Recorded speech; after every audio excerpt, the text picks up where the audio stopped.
ನಮಸ್ಕಾರ. ಗೌತಮಿ ನ್ಯೂಸ್ ಕರ್ನಾಟಕ ಬಾಗಲಕೋಟೆಯಿಂದ ಹೊಸ ಬ್ರೇಕಿಂಗ್ ಬರ್ತಾ ಇದೆ ನೋಡಿ.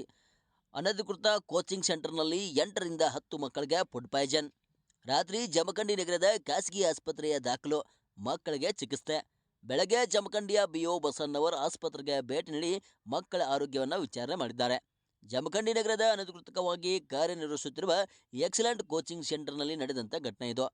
ಫುಡ್ ಪಾಯ್ಸನ್ಗೆ ತುತ್ತಾದ ಮಕ್ಕಳ ಆರೋಗ್ಯದಲ್ಲಿ ಸದ್ಯ ಚೇತರಿಕೆಗೊಂಡಿದೆ.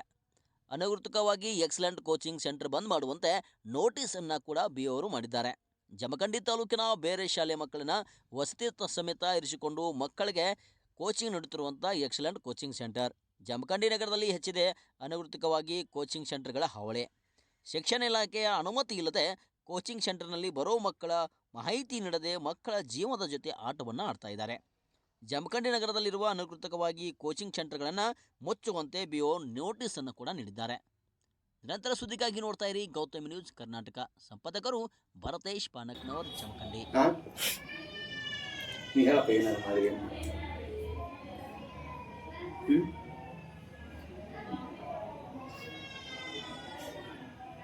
ಈಗ ಏನು ತ್ರಾಸಿಲ್ಲ. ನೀನೇನು ವಾಮಿಟ್ ಆಯ್ತಾನ, ವಾಮಿಟಿಂಗ್ ಆಯ್ತಾ, ಇದು ವಾಂತಿ ಬರ್ತಾನ. ನಿನ್ನೆ ಒಮ್ಮೆ ರಾತ್ರಿ ವಾಮಿಟ್ ಆಗೈತಿ, ಬಂದ ತಕ್ಷಣ ಹಾಸ್ಪಿಟಲ್ ಕರ್ಕೊಂಡ್ ಬಂದ. ಏನೇನು ತಿಂದಿರಪ್ಪ? ಚಪಾತಿ, ಬಜ್ಜಿಕಾಯಿ, ಪಲ್ಯ ಎಲ್ಲರಿಗೂ ಅದ. ಚಂದಾಗಿ ಮಾತಾಡ್ತಿಪ್ಪ, ಚೆನ್ನಾಗಿ ಅಲ್ಲೇ ಕಣಿ ಮರ. ಆರಾಮಾಗಿತ್ತು. ನಿಮ್ಮ ಮಮ್ಮಿ ಯಾರು ಅದ್ರೊಳಗೆ?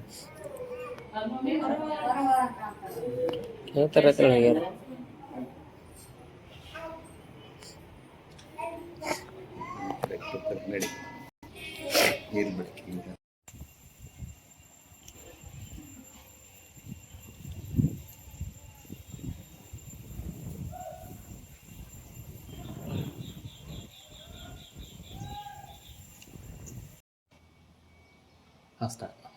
ತಮ್ಮ ಹೆಸರು ಸರ್? ರಮೇಶ್. ಪೂರ್ತಿ ಸರ್? ರಮೇಶ್ ಕೋರಿ. ಇಲ್ಲಿ ಕೋಚಿಂಗ್ ಕ್ಲಾಸ್ ಓನರ್. ಹಾಂ ಸರ್, ಏನೇನು ಸರ್? ಮೊನ್ನೆ ರಾತ್ರಿ 1 ಸುಮಾರು ಹಾಂ ಸರ್, ಒಂದು 4-5 ಹುಡುಗರು ವಾಂತಿ ಆಗ್ಲತ್ತೈತ್ರಿ. ಹಾಂ ಸರ್. ಮತ್ತು ಅವರು ಒಂದು 4 ಹುಡುಗರು ನೋಡ್ತೀನಿ ಏನಂತೆ ಫುಡ್ ಪಾಯ್ಸನ್ ಆಗಿರ್ಬೋದು ತಿಳ್ಕೊಂಡು ಅಲ್ಲಿ ಅವ್ರಿಗೆ ಹಾಸ್ಪಿಟಲ್ಗೆ ಹೋಗಿ ಅಡ್ಮಿಟ್ ಮಾಡಿದ್ವಿ. ಈಗ ಹುಡುಗರು ಆರಾಮ. ಹಾಂ ಸರ್.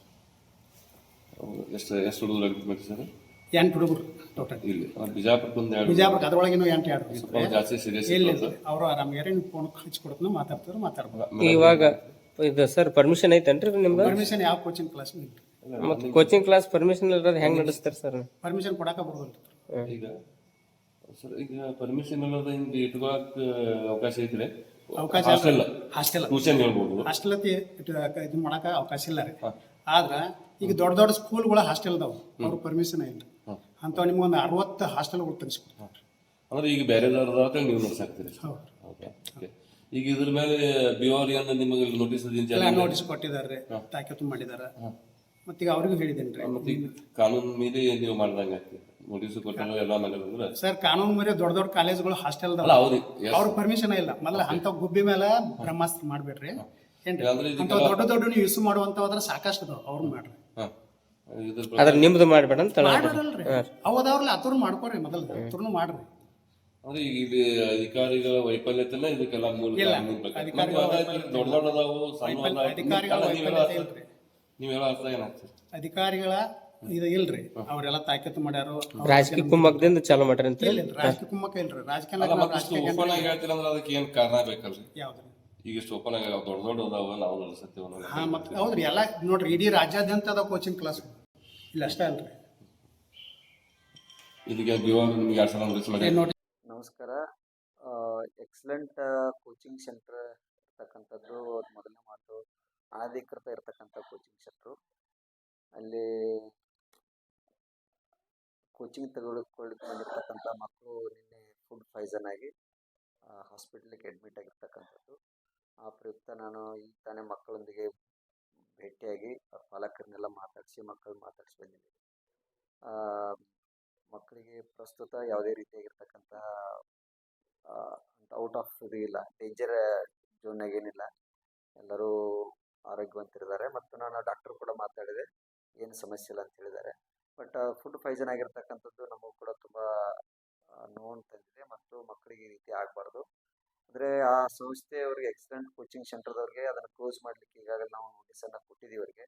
ಆದರೂ ಕೂಡ ಅದನ್ನು ಮುಂದುವರ್ಸಿದ್ದಾರೆ. ಅವರು ಇನ್ನು ಅದನ್ನು ಬಂದ್ ಮಾಡಬೇಕು, ಎಲ್ಲರೂ ಬಂದ್ ಮಾಡಬೇಕು. ಅವ್ರು ಬಂದ್ ಮಾಡದೇ ಇದ್ರೆ ನಾವು ನಿಯಮಾನುಸಾರ ಶಿಸ್ತು ಕ್ರಮನ ಕೈಗೊಳ್ತೀವಿ.